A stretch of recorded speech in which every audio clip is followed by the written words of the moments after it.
difficult this early in the season. No one's really kind of separated themselves. No one really has, other than Bub, kind of, secured themselves towards the bottom of the rankings. Yeah.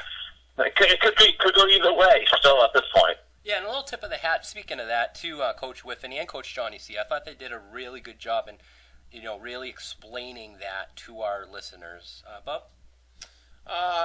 This is like a 4.5-part question. Are you ready? Do I need a pen and a pencil? Pen and a paper? I can repeat it if you need, but I'm only going to repeat it once. So I'm going to read all the parts to you. A, how do you feel about Michael Vick? B, is he an every-game starter? C, do you ever want to throw up watching him play? And D, do you think he'll stay healthy the whole year? And if not, what is your backup plan? That was the half question.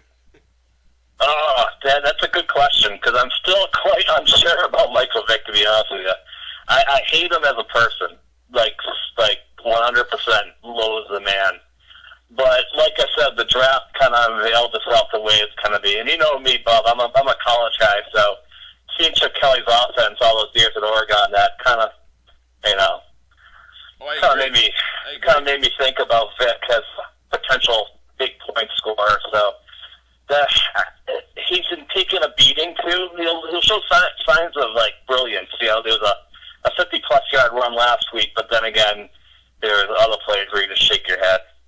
But backup plan, it's tough. Tannehill's looked good, I thought, so far this year, and that's kind of silly to say that Tannehill's in the plans, but I actually think someone like Nick Foles could actually be a part, of a good fantasy part if Vic goes down. So it's one of those offenses where I think you can stick anyone in there as a quarterback, and they just want to keep the tempo going for the offense and get as many points on the board as possible. So it's one of those things where I think I'm more drafting the quarterback for the Philadelphia Eagles at this point than Michael Vick. Sounds like Tecmo Bowl. Yeah, it's right. It's the same thing. Yeah, I think Vic is third right now in overall quarterback. So, he's certainly startable right now. He's one of those guys that's probably better fantasy than he is real, For sure. Absolutely. He's been like that his whole career, I think. And now, Phil, you currently have 24 coaching achievement points, which ranks third overall. You're also second in all-time wins and second in winning percentage, and you've scored the most points in Dynasty history. Are you proud of all these stats and your Hall of Fame induction, or do you look at every season besides your D2 title as a failure if you don't go all the way? I don't know. It's one of those things where it's probably a question probably best asked to someone like Bob, who last week didn't give me a shot against Jay Young. I would say the coaching achievements mean shit to the other board members. I did call Bub out on that. I think I quote Bub saying he's going to get destroyed. Sorry. He was wrong. He was wrong. So respect is thrown out the door in the Dynasty, I think, at this point. Well, so I guess I'm kind of proud of it, but then again, I'm not sure if it's really respected. Yeah, that's the thing. You would think that, certain coaches, no names, that have sustained success throughout, a good portion of time might have a little bit of, respect thrown their way, but sometimes it's just not the case, as you said. It's interesting. Yeah. Interesting. Coach, if the era ended today, and you had to pick one team to be enshrined into the Dynasty Hall of Fame from Era 2, who would you pick? Whoa, that's a good question, Bub. Yeah, I didn't even think of it. I didn't even think of it. Wow. That just came to you. Wow. Yeah.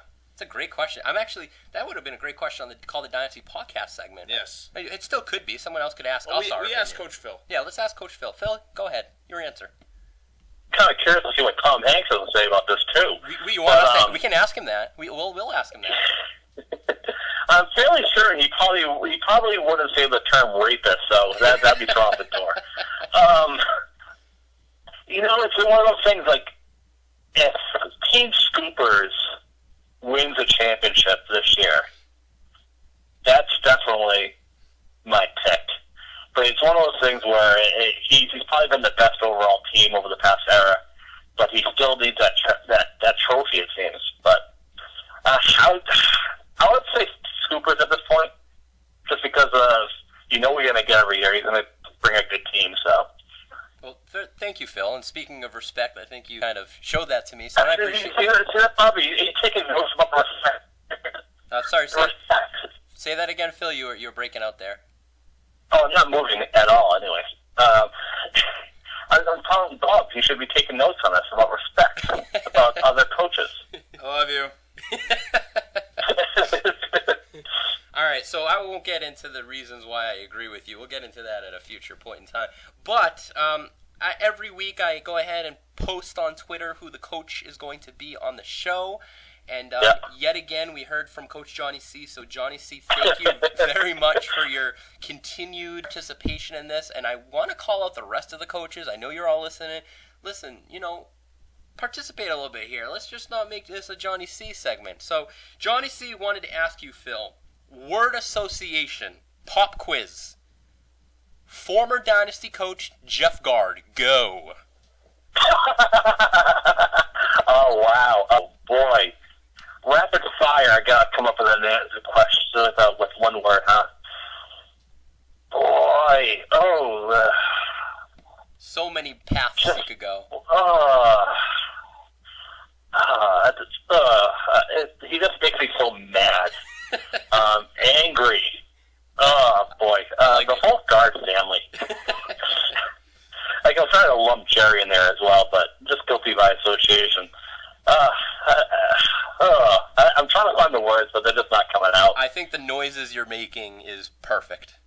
Yeah. Boy. That'll do it. Good. Okay. I think that works. Coach, we're supposed to get. Yeah, Wes Welker just lost a yard. Fuck you, White. Sorry. We're supposed to get your opponent to do kind of a call out, and so before we do, I would just like to say that you look great today. You have a great just life.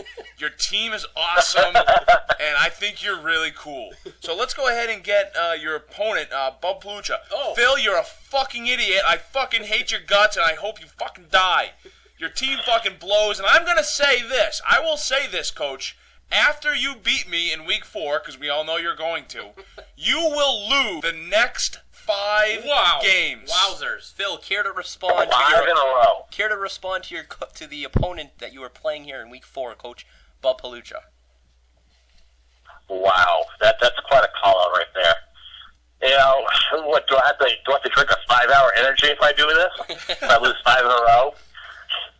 Yes. Or Twisted Teas? Come on. Yeah. I'm not going to lose 5. I'm not going to lose 5 in a row. Well, you know let's that. take a look at your schedule real quick. After you defeat Bubblegum Shrimp, which is going to happen, you play me, then the Senators in a bitter rivalry, then you play Hong Kong, then you play Handy Quacks, and then the Rapists. So, I mean, it is possible. Holy shit, that's a tough schedule. And then Peril, Soul Glow, VIP on Swole, Boston Loggers. Wow, you could look at 8 in a row. Oh, wow. That's a quite a schedule. Should I just quit now? Yes. Quit. Throw the towel. Quit. Done. It's over. All right. McFadden's on the trading block. There it is. Screw that Ridley guy. Someone put Ridley on the trading block early tonight. Screw that guy. Wait, did he really? You want McFadden. Oh, I didn't see that. No shit. Huh. That's interesting. Anywho, well, Coach Phil Tamulis, thank you so much for being on the show. Thank you for opening up for Tom Hanks, which is going to be happening now momentarily. I wish you good luck here. Oh, you don't really need good luck this upcoming week, but good luck following this upcoming week's victory over Bubblegum Shrimp. As always, you are a very gentleman and a scholar, and a very coveted member here of the Dynasty, being one of the founding fathers. And I personally give you a tip of the hat. On all accounts, and the respect that you are certainly due. And thank you, of course, for being on the show. Thank you for supporting both Jubes and Tom Berkowitz. And thank you just for being you, Coach. All right, I love you all, and I hope you get about the best. Good day to you, Coach Phil. You. Goodbye. All right, see you guys. That went well, Bub. That went well. All right, so... Raiders kicked a 53-yard field goal. See, I wish I didn't even have the game on, because I didn't really think I had a shot at this. Now, then I got all excited, and anyway, let's not let that affect us. It's time. we're going to go ahead and we're going to get Tom